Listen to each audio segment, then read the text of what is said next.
Princess Aelira placed her bare hand over the humans and refused to let the court pull her away. The contact stunned the Hall of Nine Banners into silence. Blue-white light ran along the crystal floor beneath their feet, cold enough to shine through the thin soles of Elias Venn's station boots. Above them, the imperial throne waited on its raised black metal dais, curved like the rib cage of some enormous dead animal. Its gold inlays caught the torchlight. Its empty seat watched them all. Elias kept his hand still. That was the only thing he could do. He was a maintenance engineer from Earth's orbital yards, not a noble, not a soldier, not even a citizen of the Veloran Empire. His gray uniform still smelled faintly of coolant and scorched copper from the shuttle bay. A smear of grease marked one thumb. Around him, court attendants wore silver masks and robes that whispered across the polished floor. They stared at that grease as if it were a disease. "Release him, Highness," said Lord Varok. His voice clicked softly between his teeth. He stood at the foot of the dais in armor the color of dried wine, one hand resting on the ceremonial blade at his hip. The choosing is not a game for sentiment. Aelira did not look at him. Her eyes remained on Elias. Violet irises, narrow pupils, too steady for someone standing before 300 hostile faces. Her fingers tightened once around his hand. "I know what the choosing is," she said. The words traveled through the chamber's hidden amplifiers, gentle and clear. "That is why I have chosen." A murmur rolled through the nobles. It began as fabric brushing fabric, then sharpened into hissing disbelief. Elias heard one phrase repeated in several dialects, each translation rendered by the small device at his collar. Earthborn scavenger, weak-blooded mammal, temporary labor. His stomach pulled tight, but he did not turn toward them. Aelira had warned him that the court disliked surprises. She had not warned him that their hatred had a sound. It sounded like rain striking a furnace. Lord Varok climbed one step toward the throne. The law permits a royal union only with one capable of protecting the bloodline. His gaze moved over Elias's plain clothes, his unarmed belt, his human face. "You would bind yourself to a creature who repairs waste conduits." Elias finally looked up. Varok's nostrils flared. The hall waited for the human to bow, apologize, or retreat. Instead, Elias glanced down at the silver service panel built into the floor beside the dais. Its indicator light was blinking amber. Once, twice, a fault warning. He had seen the same signal on cargo elevators and oxygen locks. He released Aelira's hand carefully, crouched beside the panel, and pressed his ear near its seam. A low vibration trembled through the metal. Not decorative, not harmless. "Nobody step on the dais," he said. Lord Varok gave a short, contemptuous laugh. "You dare command the imperial court?" Elias did not answer him. He slipped the small diagnostic tool from his pocket and held it over the panel. The screen flashed red. The magnetic braces beneath the throne were cycling open and shut. Aelira moved before anyone else understood. She crossed the floor in 2 swift steps, seized the ceremonial staff beside the throne, and slammed its crystal base against the emergency seal. The chamber lights snapped from gold to warning red. A hard metallic crack sounded beneath the dais. The throne dropped half an inch. Gasps broke loose around the hall. Then the locking braces engaged with a violent boom that shook dust from the banners. Elias rose slowly. His palm was slick against the tool handle. Aelira stood beside him, staff braced against the floor, red alarm light moving across her pale face. Lord Varok's smile had disappeared. "The throne's support was sabotaged," Elias said. No one laughed now. Aelira turned toward the silent court, then reached for his hand again. This time, she lifted it where every noble could see the grease on his thumb and the tremor he could not completely hide. "He noticed what all of you walked over," she said. Far beneath the sealed throne, something struck the metal once more from the inside. The warning lights kept turning, washing the marble floor in red bands that made every polished boot look stained. Beneath the sealed dais, metal ticked as it cooled, each sharp little sound carrying through the royal chamber. Elias stood with the tool handle hanging from his hand, the smell of hot lubricant and scorched dust trapped in the back of his throat. Around him, Veloran nobles had pulled away as if his gray work uniform carried a disease. Lord Varok stepped from the line of armored courtiers, his breastplate catching the alarm glow. "The human was the last outsider near the throne," he said. His voice was calm now. That made it worse. Detain him until the Imperial Guard determines whether this was incompetence or sabotage. 2 guards moved at once. Their boots struck the black stone in perfect rhythm. Elias did not reach for a weapon. He had none. His fingers only tightened around the old diagnostic handle, knuckles pale beneath the grease. Aelira turned before the guards could touch him. The silver fabric of her ceremonial mantle whispered across the floor. "No," she said. It was not loud. The guard stopped anyway. Varok's jaw shifted beneath the edge of his helmet. "Princess, the throne nearly collapsed beneath you. Protocol required every person in this room to notice the fault warning under their feet." Her violet eyes moved across the court. No one met them for long. Then she faced Elias. For a second, he seemed smaller under the towering banners, a yard engineer standing beneath the weight of an empire's gaze. He looked at the sealed throne, not at her. "That brace system still needs a full inspection," he said quietly. "If someone tampered with the support cycle, they may have damaged the load sensors too." "You will inspect it," Aelira said. Varok gave a dry laugh. "You would hand him access to the throne after this." Aelira reached to the collar of her mantle and unclasped the royal seal. It was a flat disk of dark crystal, warm from her skin, marked with the Veloran crown. A murmur passed through the chamber, thin and nervous. Elias finally looked at her. "Princess," he said, "you don't have to do that." She placed the seal in his oil-stained palm. Its violet core brightened against the black grease. "I do." The choosing ceremony had been interrupted. Everyone knew it. The singers had fallen silent. The ceremonial gates remained open. By Veloran custom, a royal choice could still be withdrawn before the final binding. Varok knew that too. His eyes narrowed as Aelira lifted Elias's hand between them. "Before this court," she said, "I complete my choice." Elias's breath caught. The throne groaned under the emergency locks. Aelira did not flinch. She pressed her thumb against the crystal seal in his hand. Light ran over his wrist in a narrow violet ring, not a shackle, not a decoration. A royal mark. The chamber's old ceremonial system chimed once, low and absolute. Several nobles stepped back. One of them whispered something that sounded like disbelief. Elias stared at the glowing band.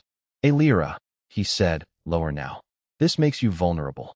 It makes my decision visible." Varok's armored glove closed into a fist. "Then you have chosen a mechanic over Velora." "I chose the man who saw danger while you were busy measuring bloodlines." The words struck harder than a shout. For the first time, the court did not answer Varok with agreement. Only the red lights answered, sweeping over his face, over Elias's trembling hand, over Aelira standing beside him with no distance left between crown and worker. Varok looked toward the sealed dais. "Then hear the consequence of that choice," he said. "By first light, the High Court will convene. If the throne cannot bear the weight of its heir, it will decide whether Velora can." Another heavy impact sounded from beneath the throne. This time, the crystal seal in Elias's palm flickered. From beneath the dais came a low, wet-sounding crack, too organic for a machine and too deep for stone. The amber crystal in Elias's palm pulsed once, then burned cold against his skin. Aelira watched the sealed floor without moving. Violet light gathered in her eyes. "That seal is drawing power from the throne," Elias said. His gray uniform smelled of machine oil and scorched insulation as he crouched beside the black glass edge of the dais. "Not enough to hold the magnetic supports. It's rerouting everything into the royal core." Lord Varok gave a dry laugh behind the curve of his armored collar. "A maintenance worker now speaks of royal cores." Elias did not look at him. He pressed 2 fingers against the marble. The vibration came back through his bones in uneven waves. "I speak of load failure. That throne was built to recognize a single bloodline. The emergency seal is treating Princess Aelira's choice as a breach." A few nobles stepped away from the dais. Silk whispered over the white floor. The red warning lights continued their slow sweep, painting the throne in bands of color like a heartbeat seen through skin. Aelira's hand tightened around the ceremonial staff. "Can it be stopped?" Elias looked up at her.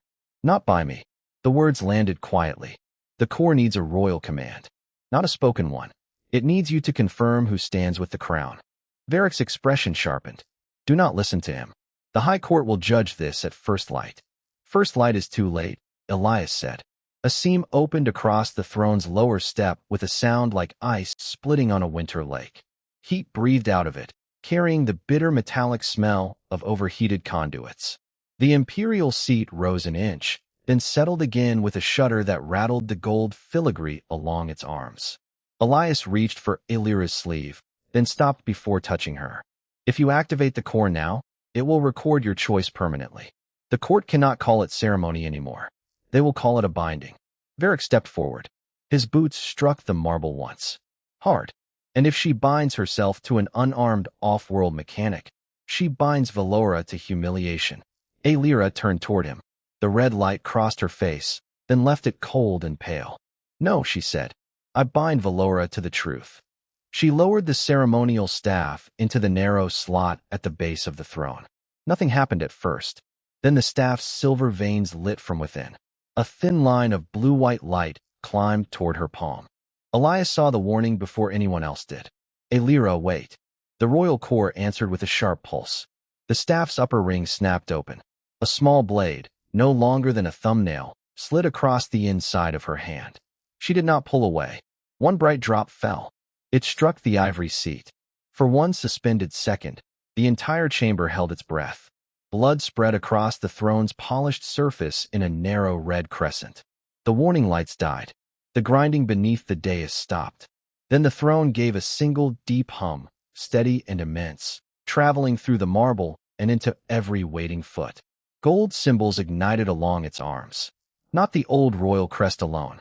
Beside it appeared a second mark, a simple human handprint, rendered in pale silver light. Murmurs rose around the chamber, frightened and disbelieving. Varok stared at the symbol as if it had insulted him personally. Elias stood frozen beside the dais, his stained work gloves hanging uselessly at his sides. Aelira closed her bleeding hand around the staff and faced the court. The throne has heard me. Varok's jaw locked. Then it has been corrupted. No, Elias said, finally meeting the Lord's eyes. It has been reinforced. The throne's hum deepened. Above them, the palace windows darkened as the outer shields shifted into emergency formation. A mechanical voice rolled through the chamber, calm and ancient. Royal bond recognized. Succession challenge requires immediate blood judgment. Varok's armored hand moved toward the weapon at his belt. Then let the judgment begin. The palace doors opened without a sound, but cold air rolled through the chamber in a white breath, carrying the sharp scent of ozone from the shield generators. Beyond them waited the Hall of Judgment, black glass floors, narrow columns of blue fire, and a throne-shaped basin carved into the far wall. Lord Varok stepped toward it, armor plates clicking softly at his knees. The bond will be tested before Velora, he said. If the throne has been corrupted, the human will be removed. Aelira's injured hand remained closed around the ceremonial staff. One dark red line had slipped beneath her fingers and down the pale metal. Elias saw it before anyone else did. He moved beside her, not in front of her. His gray maintenance uniform smelled of machine oil and scorched insulation. Your hand, he said quietly.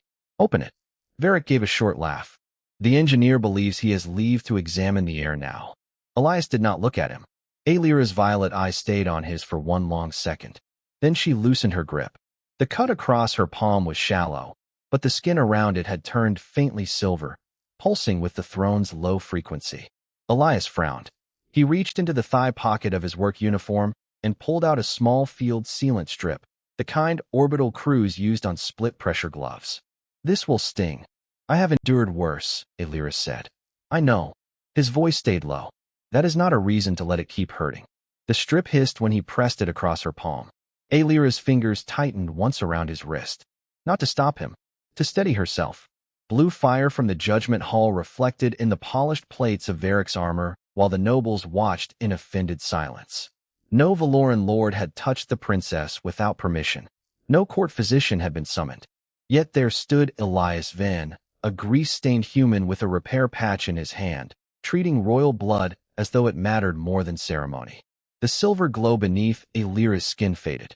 The throne answered with one calm, resonant note. Varok's expression hardened. A mechanic's patch does not cleanse treason. Elias finally turned toward him. No, it keeps a wound from getting worse while everyone else argues about whose fault it is. The words hung in the cold chamber. A few nobles looked away. Varok raised his chin. Then speak your place, human. Are you her chosen protector? Her consort? Her master? The last word landed like a blade laid flat on stone. Elias looked at Aelira's hand, then at the pale silver handprint shining beside the royal crest. Neither. He removed his stained glove and held his bare palm over the mark without touching it. She chose. That's her right. I'm here because the throne needed repair, and because nobody should have to stand alone while a room full of people decides what they're worth. The black glass floor gave a faint vibration beneath their boots. Aelira lifted her bandaged hand and placed it over his open palm. Her touch was warm despite the freezing air. Record his statement, she said. The palace voice answered at once. Witnessed. Human Elias Venn claims no authority over the royal heir. Royal heir confirms choice made without coercion. Varok's jaw tightened so hard the muscles moved beneath his cheek. The court had expected Elias to reach for rank, to claim reward, to reveal hunger beneath humility. Instead, he had handed the only power offered to him back to the woman who owned it. Aelira turned toward the Hall of Judgment. The blue flames bent inward as the doors unlocked. Now, she said, her fingers still resting against his. Let Velora decide whether it can recognize a choice that asks nothing in return. Varok followed them into the dark hall, and the great basin at its center began to fill with light. The basin filled from its rim inward, pale blue light crawling over black stone like frost across a window. It gave off a low, glassy hum. The sound settled in Elias's teeth. Incense burned somewhere beyond the columns, bitter and metallic beneath the colder scent of ozone. Aelira stood beside him at the edge of the circle, her bandaged palm held close to her chest. The white field sealant Elias had pressed over the cut had darkened at its edges. Lord Varok stepped onto the raised judgment platform. His armor answered with a hard scrape of plates. Veloran law does not measure affection, he said. It measures responsibility. If the heir chooses one beneath the royal line, she must prove he can stand beneath its weight. A ring of nobles shifted in the darkness. Their silk robes whispered against the floor. Elias looked at the basin. Fine silver lines had begun moving beneath its surface, arranging themselves into the shape of a single open hand. His hand. What does it require? He asked. Varok's mouth barely moved. The chosen one enters. The heir gives a command. If he obeys without hesitation, the bond is recognized as lawful. If he refuses, the throne records instability. The blue fire along the walls flickered. Elias felt Aelira's fingers brush the back of his wrist, light as the pulse of a machine checking for current. That is not recognition, he said. That is ownership. A few nobles laughed, softly at first. Then more joined them. Their amusement rolled through the hall in dry, controlled waves. Varok lifted one armored hand. A royal choice without obedience is a weakness dressed in sentiment. Aelira's violet eye stayed on the basin. The reflected light sharpened the planes of her face. For one long second, she said nothing. Then she unfastened the thin gold clasp at her throat. The royal mantle slid from her shoulders and struck the stone with a soft, heavy sound. Every whisper stopped. Beneath it, she wore a plain dark ceremonial tunic, the kind worn by Veloran citizens when they stood before the old laws without rank. Elias turned toward her. Aelira, the basin demands a command, she said, her voice quiet enough that the chamber had to lean toward it. Then it will hear one. She stepped into the blue light. It rose around her boots, cold vapor curling over the hem of her tunic. Varok's expression hardened. Princess, you cannot enter the measure. The right is for the lesser party. That is why it has remained unjust for so long. She lifted her bandaged hand. The silver pulse around the sealant glimmered once, then faded beneath the basin's light. Elias Venn, she said. His name crossed the hall without ceremony. No title, no ownership. Do not obey me. The basin went still. Even its low hum disappeared. Elias watched her shoulders square beneath the thin dark fabric. She had surrendered the mantle, the visible weight of her station, in front of every noble who wanted her to fail. Choose, she continued. Not my blood, not my throne. Choose whether you stand here because you wish to. Elias stepped forward before Varok could speak. The stone inside the circle was slick with cold light beneath his boots. He stopped an arm's length from her. close enough to see the faint tremor in the bandage around her palm. He did not kneel. He did not reach for the crest above her heart. Instead, he held out his grease-stained hand, palm up. "I stay," he said, "but not below you." Aelira placed her bandaged hand in his. The basin flashed white. A shock of warmth moved through the hall, carrying the clean smell of rain on hot metal. The silver hand beneath the water split into two equal shapes, side by side. Above them, the old Veloran crest dimmed until it no longer stood higher than either. The palace voice spoke from the walls. Mutual choice recorded. Command-based validation rejected. Somewhere behind them, a noble dropped a metal ceremonial rod. It struck the floor once. Varok stared at the paired marks, his face drained of color beneath the bronze edge of his helm. Then he drew a narrow red seal from his armor and pressed it to the judgment platform. "Then I invoke the final rite of blood," he said. The basin's blue light turned dark at its center. "Let the throne decide which choice Velora can survive." The red seal melted into the judgment platform with a sound like ice cracking on a black lake. Blue light fled from the basin. In its place came a low mechanical hum, deep enough to tremble through the marble and into the soles of every boot in the hall. Elias felt it in his teeth. Across the chamber, the imperial throne began to wake. Its silver panels unfolded by fractions of an inch, shedding a cold white glow across the floor. Lord Varok stood very still beneath his bronze helm. "The final rite is older than your softened laws," he said. "When a royal heir chooses beneath her station, blood decides whether the throne survives the shame." Aelira's fingers tightened around Elias's hand. Her bandage had gone faintly violet beneath the palace light. "The throne does not survive on shame," she said. "It survives on those willing to serve Velora." Varok gave a thin smile. "Then let it measure service." The throne answered before anyone else could move. A seam opened along its central armrest. Not wide, just enough to reveal a narrow channel of polished crystal, clear as frozen water. "Blood judgment requires a challenge," said the palace voice. Its calm tone filled every high arch. "The challenger will stake name, rank, and inheritance. The chosen will stake claim to succession.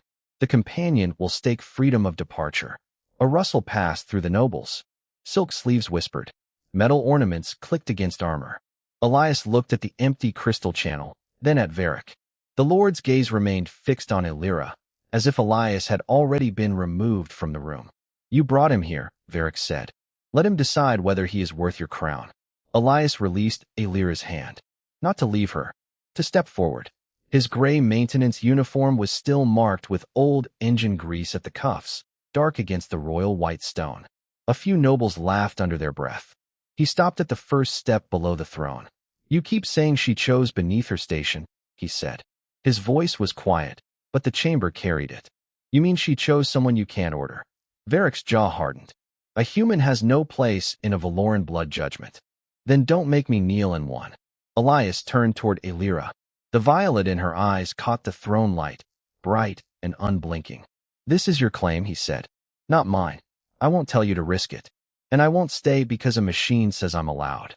For one breath, only the low hum remained. Then Aelira walked past him. Her royal mantle was gone. Her shoulders were bare beneath the simple white judgment robes, and the bandage around her palm looked painfully small against all that stone and silver. She climbed the steps without looking at Varok. At the throne, she placed her injured hand above the crystal channel. "My claim is not a chain," she said. "If Velora cannot survive a free choice, then it does not deserve obedience." The palace light sharpened. The bandage loosened at her wrist. A single dark red bead slipped from beneath it and fell. It struck the crystal armrest with a soft, almost delicate sound. Blood appeared on the throne. Every laugh in the hall died at once. The red line did not run toward Velora's crest. It traveled across the silver surface, slow and bright, until it reached the paired handprints left by Aelira and Elias. There it stopped. The palace voice lowered, almost gentle. "Royal blood has recognized mutual choice." Varok's face changed beneath the helm. Not fear. Something colder. Something that had just lost its shape. Then the throne's white light turned toward him. "Challenger," the voice said, "place your blood. State what you will surrender if the throne rejects you." The chamber held its breath around the sound of cooling crystal. White light climbed the throne in slow bands, turning the polished floor pale beneath every watching face. Lord Varok removed one armored glove. The metal joints clicked softly. Beneath it, his hand was broad, scarred, and marked with the dark blue sigil of House Varok. Aelira stood beside Elias without her royal mantle, her bandaged palm resting at her side. Elias could smell the sharp field sealant still clinging to the cloth around her wrist. Varok looked first at her bare shoulders, then at the gray grease stains on Elias's uniform. "I surrender the command of my house," Varok said.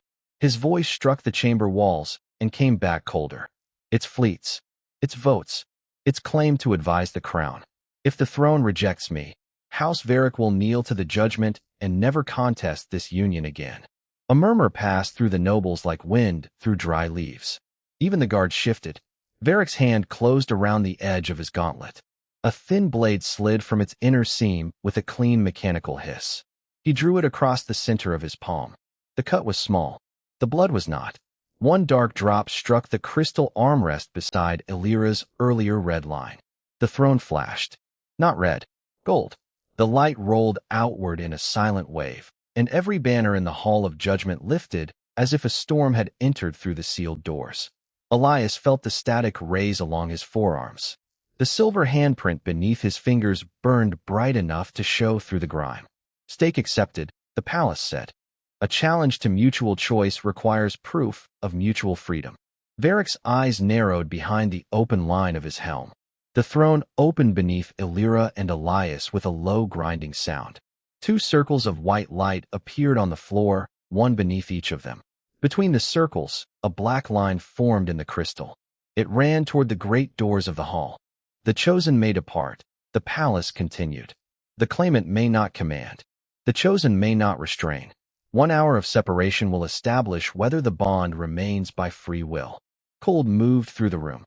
It came from the floor, crawling through the soles of Elias's work boots. Aelira looked at the open doors. Beyond them waited the long corridor, dark and empty, lit only by the blue pulse of the palace's night lamps. 1 hour. No guards.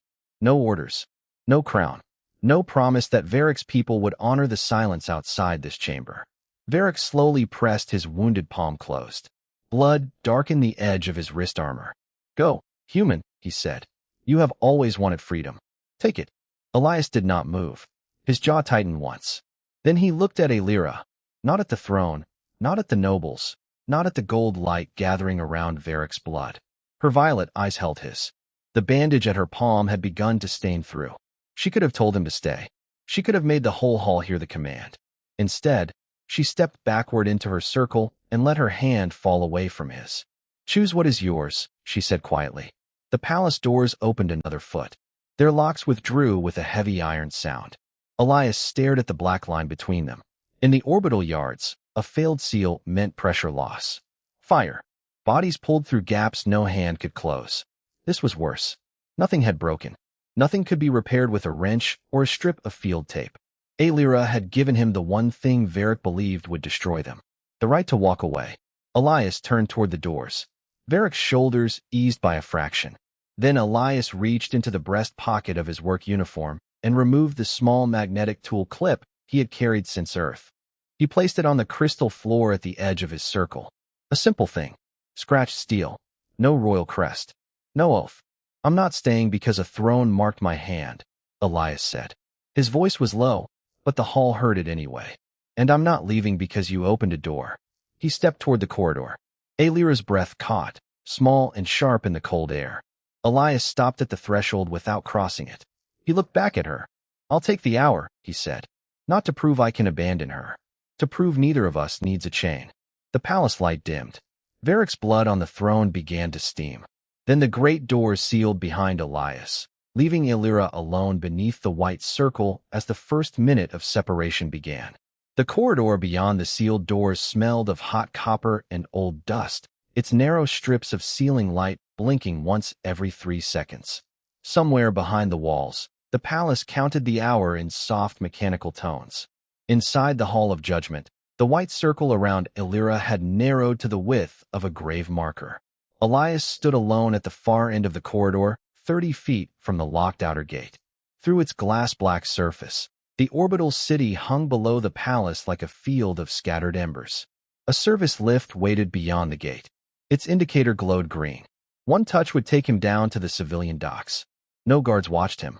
No chain held his wrist. He did not touch the panel. Back in the hall, Lord Varok rested one armored hand on the crimson edge of the throne. "Your human has been given a door," he said. The words traveled cleanly through the cold chamber. "You have been given a throne. Let us see which of you understands your proper place." Aelira's bandaged palm lay open at her side. The white cloth had darkened at the center where the earlier cut had seeped through. She did not look toward the sealed doors. That was the trap. Varok wanted her eyes turned toward Elias. Wanted her to wait for him like a ruler waiting for obedience. The throne chimed once. 27 minutes remain. Varok's mouth tightened beneath the edge of his silver helm. Then he lifted the ceremonial staff from its resting cradle beside the dais.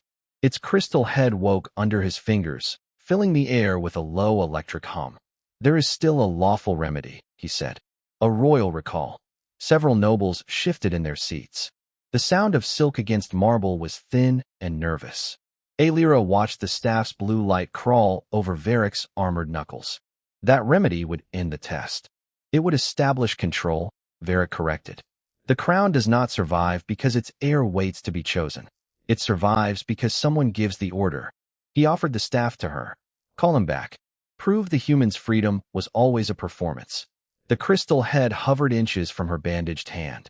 Aelira did not take it. Instead, she climbed the 3 black steps to the throne. Her bare shoulders caught the pale light. Without her royal mantle, she looked smaller against the vast carved stone. But every courtier in the hall went still when she reached up and removed the thin violet circlet from her hair. It made a faint metallic sound when she laid it on the throne's armrest. Varok's eyes sharpened. "What are you doing?" Aelira turned the circlet once between her fingers. Its royal seal reflected in her violet eyes. Then she set it beside the staff, refusing to use a crown as a leash. The throne's surface was cold beneath her palm. Her bandage snagged against a raised edge of crystal, and a single red line spread through the white cloth. One drop fell. It struck the black throne between the ancient Veloran crest and the silver handprint that had appeared for Elias. The chamber inhaled as one body. The blood did not vanish. It remained there, bright and human-warm against the dark crystal. Then it moved.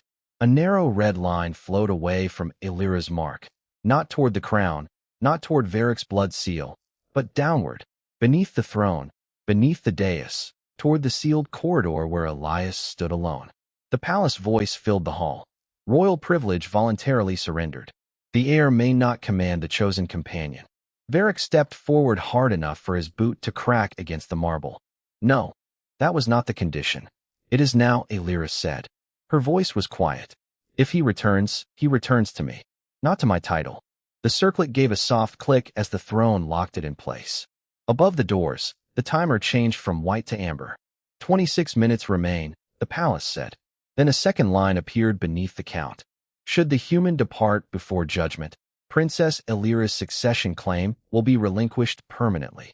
Amber numerals trembled above the sealed doors, each second dropping into the hall with a dry mechanical click. The air smelled of hot stone and ionized metal. At 17 minutes, the doors opened.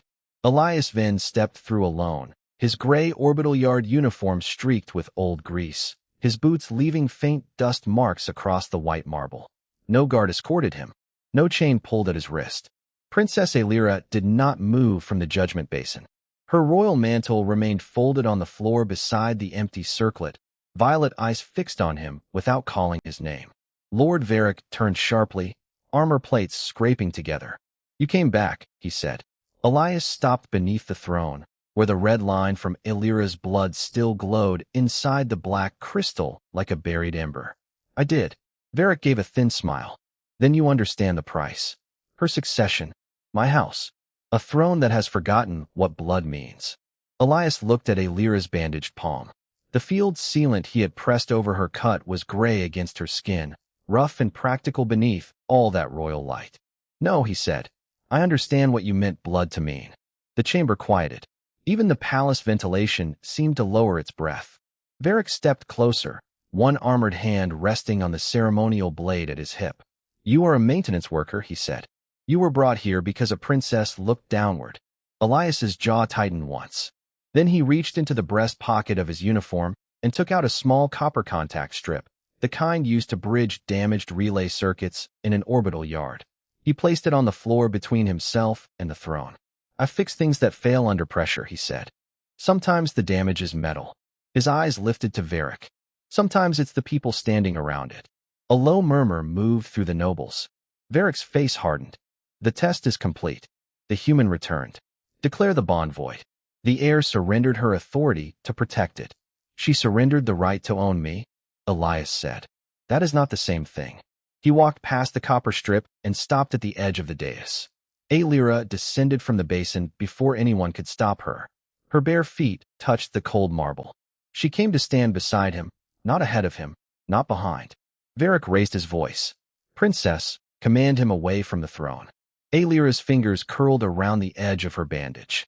For one long second, red light moved across her face. Then she looked at Elias. What do you choose? She asked. It was the first question she had given him without rank, ritual, or rescue hidden inside it. Elias breathed in the sharp smell of ozone. I choose to stand here, he said. Not because the throne marked me. Not because you need saving. Because when everyone in this room decided what you were allowed to choose, you chose freedom anyway. He lifted his hand. Aelira met it with hers. Their palms touched beneath the throne. The crystal gave a deep internal crack. Silver light spilled down the carved steps. Then the throne opened a narrow seam along its center, and blood appeared on the black surface. Not fresh, not spilling.